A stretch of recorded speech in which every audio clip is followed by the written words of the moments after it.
The first screenplay that I got was written by Liz Hannah, and it was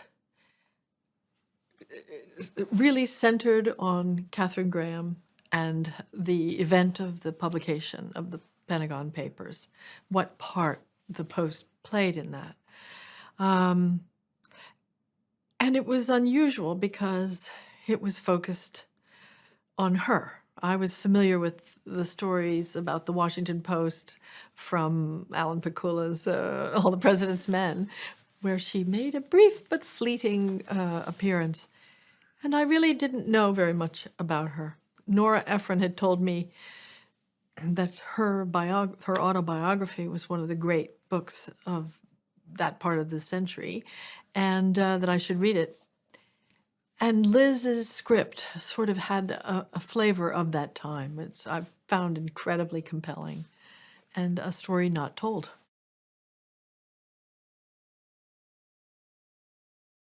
Early in her life, she was not the confident Katharine Graham that people came to know as the first head of a Fortune 500 company. You know, she was someone very unsure of herself and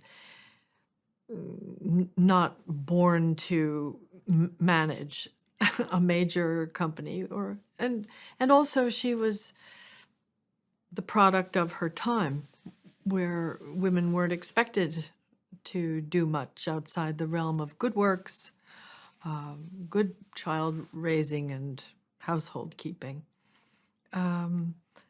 It's hard to really imagine how different that time was unless you lived through it, and I did. So I was on the cusp of the rising opportunities for women, and I certainly benefited from many of them. But she was in the vanguard of all of that and was not completely comfortable with taking the reins of leadership.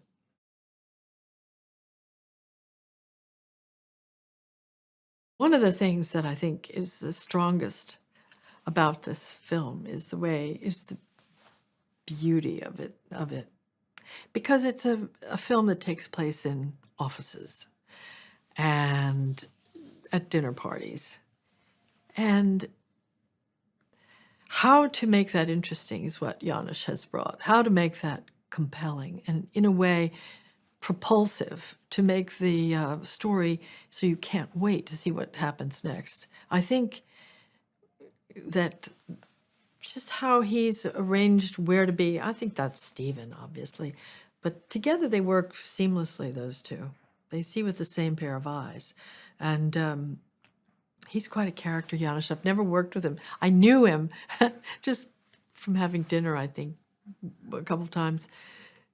And he was a wild man, but he's so focused and inventive. I think he's done us a great favor, all of us actors.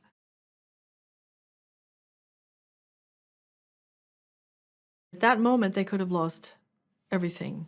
And the owner of the paper, the publisher of the paper, Katharine Graham, had to decide if she was willing to jeopardize her family's legacy, the paper, thousands of jobs, if they were shut down.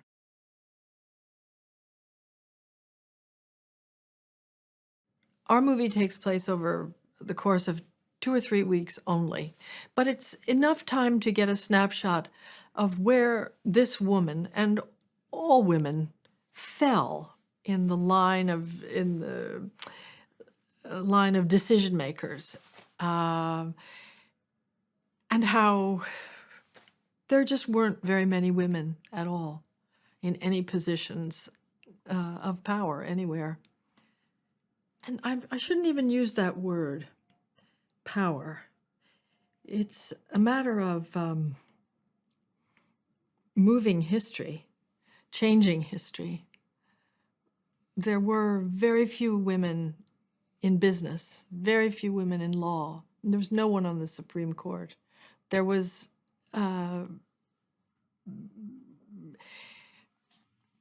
women were still a little bit invisible at that point in time. And the focus of history came to rest on this particular woman's shoulders. it's kind of subversive how multiple stories are told at the same time through the narrative of this historic moment and the march to justice, and really her taking a stance at a time when it was very difficult for her to do that, because she was not only doubted by her adversaries, but also by her friends. And it's a particularly lonely thing to do, to try to stand up under those circumstances. But everybody in this film does that. Every single person has risk attached to the decision that they make. And that, more than anything, is what I think people will feel, how just ordinary people can really move the needle in history and change the course of history.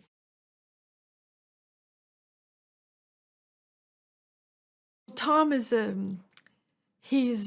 everyone knows, he's got the reputation for being the nicest guy in Hollywood. And he's very nice, but he's also really smart. He's crackerjack smart. And that's a thing that's just, I think, probably he shared with Ben Bradlee. It's such an attractive quality, how just a few steps ahead of everybody he is in the room. He really drives the scenes that he's in.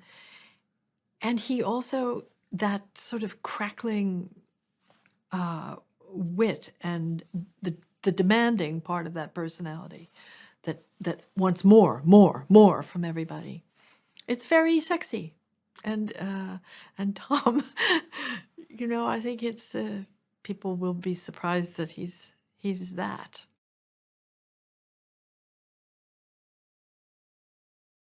Always admired his films, but I was never asked to dance before, and so I was just thrilled that he was gonna direct this. And I was completely unprepared for how free he is as a filmmaker.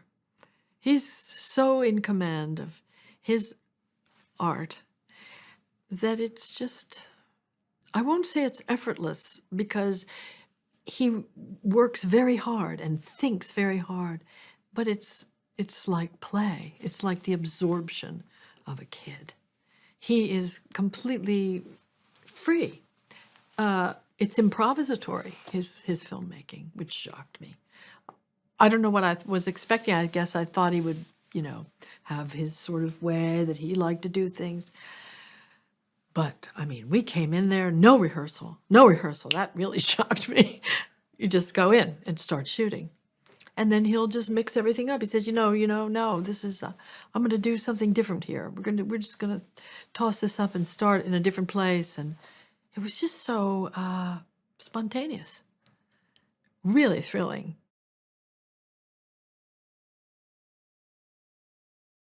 Part of it was our excitement, just as a gang, to be working on this material. Terrific script. Everybody has their moment. Everybody shines. Everybody was invested in making it work. And when you get great actors, these are great actors, all sort of pulling the oars of a ship, and it just goes faster and faster. It's just very, very exciting. Very exciting to be in the room. I think that fed Stephen too. And he was less tired at the end of the day than he was at the beginning. He's just boom, jazzed. It was very, very exciting.